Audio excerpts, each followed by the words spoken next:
ешкімге айтпайтын құпиялар бар екен. Бизнес жасап атқанда шынайы үлкен жоспарыңызды айтпаңыз.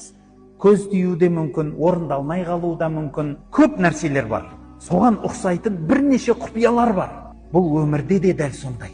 Сіз Аллаға қарай жол жүрдіңіз ба? Сол жүрген жолыңызды құпия қылып бастамай, Алла үшін оқыған намазыңды, оразаңды құпия қылмай, яғни өзің және Алла, басқаға мен айтуға қақым жоқ деп құпия қылмай, екеуіңнің араңда сыр қылмай, сіздің жолыңыз басталмайды екен.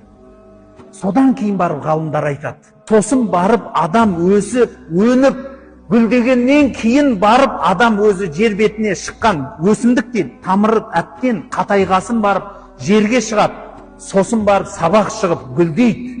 Пенде де дәл содан кейін барып амалдары көріне берсе, еш нәрсе қылмайды.